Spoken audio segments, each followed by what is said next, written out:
all across America and around the world. This is Veterans Radio. This is Veterans Radio. Welcome to Veterans Radio. I am Jim Fausone. I'm the officer of the deck today. We've got some great programs for you. I think you'll find very interesting. We always want to remind you can find more about Veterans Radio at its Facebook site or at the web. Veteransradio.org is our new URL, veteransradio.org, where we're on the web 24/7. You can find a lot of our podcasts there as well. We post new ones every Tuesday, so you can get a new story, a new interview, something you didn't know before by going to veteransradio.org. And before we get started, we want to thank our sponsors. First up, we want to thank National Veteran Business Development Council, nvbdc.org. It was established to certify both service-disabled and veteran-owned businesses. You'll find out how they can help your business by going to nvbdc.org. We want to thank Legal Help for Veterans. Legal Help for Veterans fights for veterans' disability rights all across the nation. You can reach them at 800-693-4800 or on the web at legalhelpforveterans.com. We want to welcome to Veterans Radio today Master Sergeant Earl Plumlee. We are very honored to have him on. He is a recipient of the Medal of Honor. Master Sergeant, welcome to Veterans Radio. No, it's great to be here, and thank you for having me. Well, we're glad to tell your story and promote some of the things you're working on. But it's sort of, let's go all the way back to the beginning. How did a nice kid like you from Oklahoma find himself in the military?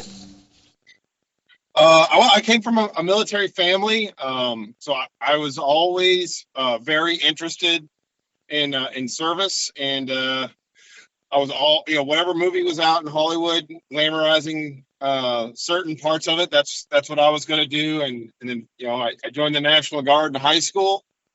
It kind of lit the fire, and then, ended up in the Marine Corps. And, I got ADHD, and I can't stick at anything too long, and decided to run myself through the Army and see how that was.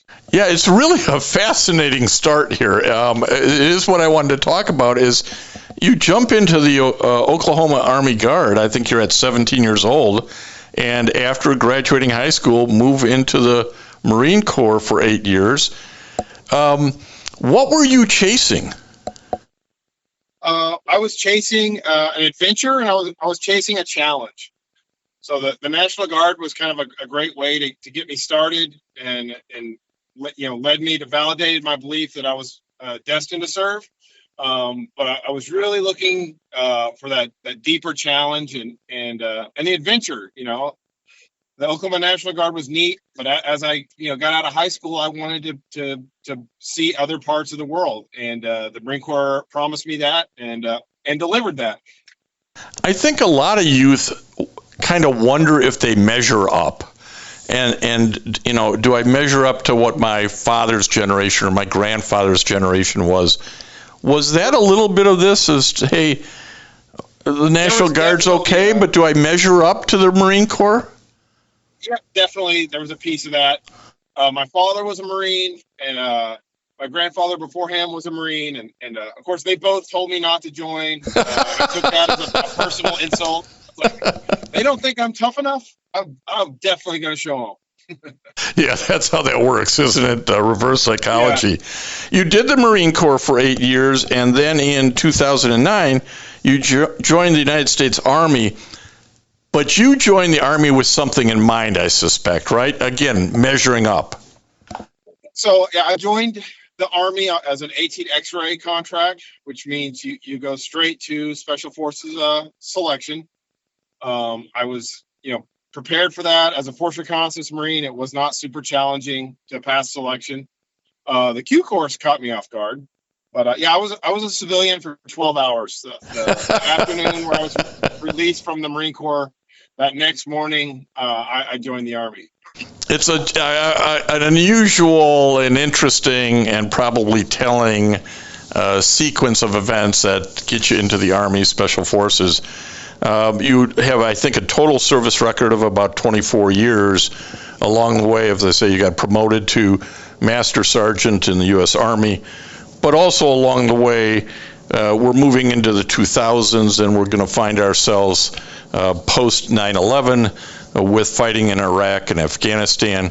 Tell us a little bit more about your career. So my very first deployment in the Marines, the nation transferred to a war footing. So I was having a cool adventure traveling around Asia, and then woke up on the morning of September 11th, 2001, and I was in the military at war. And the rest of my career, nearly every point of my career was spent fighting the war on terror, which was it was unique, gratifying. I'm glad I got to serve my country, and heartbreaking. I think at least once a year, I buried a friend in service to the country. So that was also you spend a piece of yourself doing that.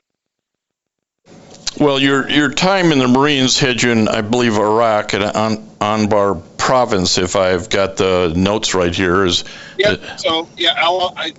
did lived out of Al-Assad both trips, and had a direct action mission as a force reconnaissance Marine, attacking the mid-level members of Al Qaeda. So it was very rewarding work. A lot of times you kind of have to be subjective about how valuable your service is. Both of those trips, I did not have to really look around to see if it was valuable. Every night, I did something that was profoundly valuable and rewarding. One of the things you've commented about, and we're talking to Medal of Honor recipient Earl Plumlee, you've talked about the diversity of people that you served with, both in the Marines and in the Army. Talk a little bit about why that's important to you. Well, to me, as an American, I think that every citizen should get the chance to serve, and it's not always possible, and should want to serve.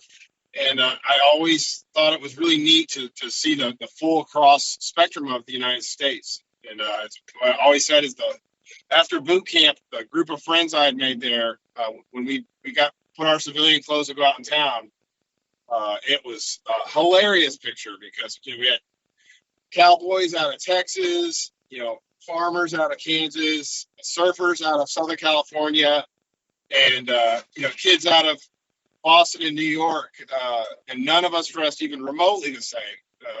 And you thought yourself, I ain't in Oklahoma anymore. Yeah, I'm definitely not in Oklahoma anymore. As you continue to serve and you were sent into Afghanistan, there's a particular battle in August of 2013 at Forward Operating Base Ghazni. Tell us what happened that day that sort of has certainly changed your life. It's definitely changed my life.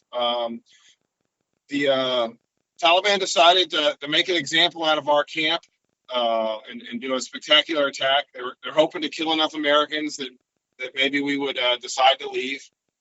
Unluckily for them, my unit was having a change of command, so we had triple the number of Green Berets that would normally be on installation. And they initiated the attack with a 4,000-pound truck bomb, and 15 members of their unit with suicide vests and brand new Chinese rifles, stormed through the breach they'd made, and unfortunately found me and my friends waiting for them on the other side of that wall. This is one of these things that I don't care how much you think about it, you can't practice this. It's reactive. And how did you and the other Green Berets Special Forces soldiers react here? Well, we knew we didn't know the nature of the attack, and we knew with a bomb that size, there was undoubtedly going to be injuries and possibly a fight. So we grabbed our stuff and moved to the point of conflict. And, unfortunately, the Taliban didn't tell us exactly what they were doing. So we parked right in the middle of them. Yeah, and, another one of those brilliant decisions by who's driving the vehicle, right? Stop here. Yeah, stop here. What are these guys doing? And then they all started shooting us up. Part of this was the insurgents were dressed in Afghan National Army uniforms, if I understand it. Yeah, so they'd tried attacks like this several times, and they were always changing the techniques that they were using. And this one, they decided that they could never pass as American, but they definitely looked like Afghans. So they used that to get deep into the camp without being fired upon. And let me just read from the Military Times article.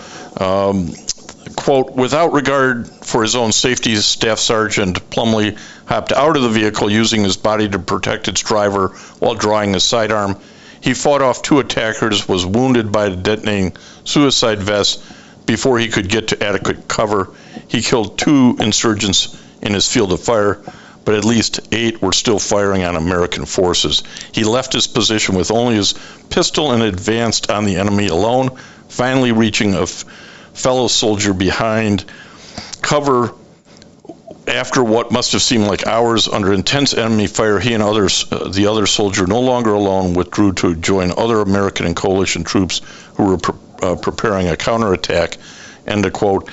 And both an American and a Polish soldier were killed in this insurgent attack, as it's reported. I'm not going to ask you to talk about this, Master Sergeant. It just sort of seems that I'll let the article and your action speak for itself. But coming out of that incident, you were awarded the Silver Star, and subsequently it was upgraded to the Medal of Honor and presented to you by President Joe Biden in December of 2021. Nobody goes into the military for the decorations, right? That was never a big part of my plan. I was chasing the stuff that you would that makes your uniform look fancy, like jump wings and dive bubbles, and going for all the cool schools. But it was never my plan to get a Purple Heart or a Valor Award. Yeah, nobody should seek the Purple Heart. Yeah, if your plan is to get the Purple Heart, call me and let me talk you down. That is a terrible plan. As time moved on, and as I said, the battle occurred in 2013, and 8 years later, the Silver Star gets upgraded to the Medal of Honor. This is, I think, most people don't understand is what a rigorous process getting an upgrade or getting the Medal of Honor being awarded to you is. Can you talk a little bit about that period of time where, hey, these other guys are talking about this should be upgraded, and your reaction to all of that? So at first there was a ton of interest and scrutiny, and then the award got downgraded to the Silver Star, and I thought that would be the end of it. And especially as an E6, I remember being profoundly relieved that it got downgraded. I was terrified for the eventuality of having to wear the Medal of Honor. And the members of the Pentagon and the upper levels of the Army would call me from time to time, asking for clarification.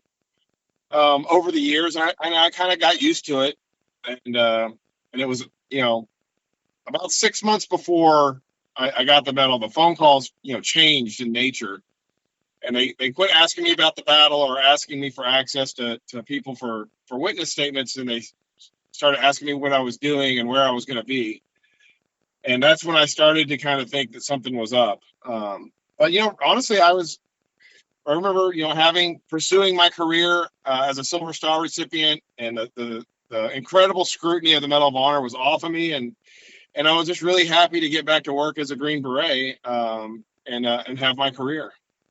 I think that's what a lot of people don't understand, that the Medal of Honor is sort of thrusted upon you, isn't it? It is, and it's an incredibly humbling thing, and it's nerve-wracking. The rest of the time that I spent in uniform until now, you're scrutinized in a positive way, but everyone is always going to remember what you said and emulate your behavior, and that can be overwhelming. There is a Medal of Honor award process review board. The first kind of look at it, the board said, hey, the guy's just doing his job. And it didn't, under that review, reach the level of a Medal of Honor. It was subsequently looked at again and moved up, upgraded to the Medal of Honor.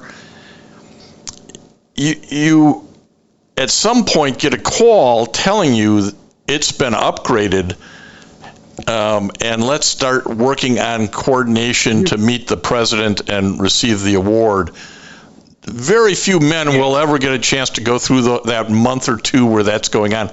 Tell us what's going on during that period. So I got a call from the president. He told me I was going to be getting the Medal of Honor, and spoke to me for kind of a long time.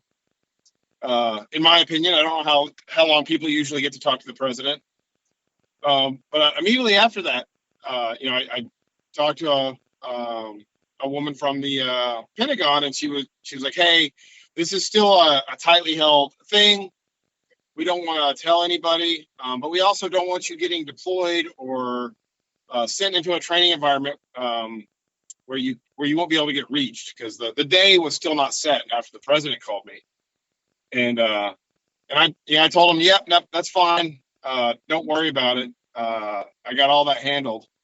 And hung up on her, and then immediately deployed on what would be one of my last deployments. Well, the logistics always work out, and there is a lot of logistics to get you, friends, family, members of the unit into Washington for this. Tell us a little bit about that. Yeah, so when we finally got warned, hey, you need to be in at the White House on this day, we had about 10 days, I think, to get it done. And the Army decided I needed to wear the new service uniform, the AGSU, and I didn't have it. And they had a piece of it that would fit me at somewhere at a base almost completely across the United States. And let me say, you're not a small guy. I'm not a small guy, and I got big feet apparently. But they put one together. My boots actually came in the evening before the ceremony, and the honor guard from Arlington, they took turns polishing my boots for me so that I could sleep. But the first time I ever put that uniform on was about an hour before I went to the White House. Those are the little backroom things none of us see. But you do get to be in the back room and talk to the president a little bit before they open those doors and all the lights are on and the nerves really run. How was meeting the president? It's amazing. Whether you voted for him or not, if you're meeting the president of the United States and you're not just awed, I challenge how patriotic you are. So it was really neat. The president and the first lady were, very gracious to us and treated my family like $1 million. And he was late because of an engagement. Obviously, the president's busy. And so we got to just kind of wander around the White House unsupervised for a few hours, which my daughter took full advantage of. Yeah, she's got selfies and probably maybe a White House ashtray in her purse at that point. Yeah. Well, this is a really neat sword. It's George Washington's sword. Put it down. So I want to talk about, you used this word earlier, and so I'm going to bring it back to you. And you said, hey, I was terrified to wear the Medal of Honor. that continues to kind of roll around in your brain until it probably becomes a bigger deal. And when they finally put the medal on you, where were you in that process? Were you still terrified, asking yourself, do I measure up? Just like you asked yourself when you jumped into the Marines? I still do. There's a Medal of Honor Society, and we have a convention at least once a year. And every time I walk into that room with the other recipients, it's always stunning to me that I belong in there with them. I think the medal, it's definitely one of those things. My actions in 2013 got me nominated for it, but you feel compelled to earn that thing every day. One of the things, once you have been bestowed this honor, it's sort of like a knighthood, I think. Everybody looks at you differently, and I know that you were a former student athlete in high school. You have an opportunity to talk to a lot of young men and women because of this honor. Tell us how you wear this responsibility on a daily basis. So I always try to be a good steward of the profession, the profession of arms. I served for 24 years and 11 months, and I was proud the day I put on the uniform, and I was just as proud the day I took it off. And I think the country is worth fighting for and worth sacrificing for. And the only thing I can do at this point is serve as a role model for people to emulate that behavior. I like to educate that you build the country doesn't build you, and you don't need a uniform to serve the country. So if something needs fixing, don't look around for somebody else to do it. Roll your sleeves up, get your hands dirty, and solve the problem and make your country a better place. Earl, one of the things I've seen you say in the press before is about the importance of a positive mentor. Can you elaborate on that, both in your own life, but as importantly for our younger generation? A positive role model or mentor. You find somebody that you want to emulate, somebody that you want to be, and they've already made all the mistakes. They can explain how things work, what to expect, and how to do the job better. And a role model and a mentor, if they're genuine, should always want to see you surpass them. And once you get one, it's such a rewarding experience to be on either side of that relationship. And I always feel sad for somebody that never had a mentor to kind of help them figure out the best way to get to where they're going. And then for also, if you've mastered a profession and you really don't get to go hands-on with someone and make them the best person that they could be, that's its own reward that you're missing out on. You've also made, and we're talking to Master Sergeant Earl Plumlee, retired Medal of Honor recipient. You've also talked about the role the National Guard plays in bridging the gap between the military and civilian worlds. And in a time where patriotism seems to wane, recruiting seems to be down, talk to us about the importance of bridging that gap. So, the National Guard is just such a great touch point for the federal government, the state government, and the civilian population.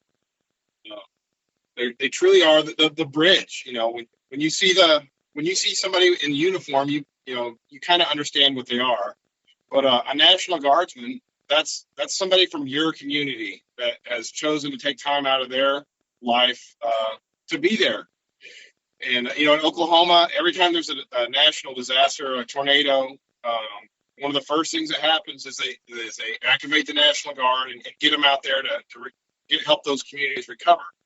And I think it's important. That's something that the country owes you, and that's something as a people we owe the country, is to be that person that says, I know it's not safe yet, but I'm going to go out there and make it a little bit better.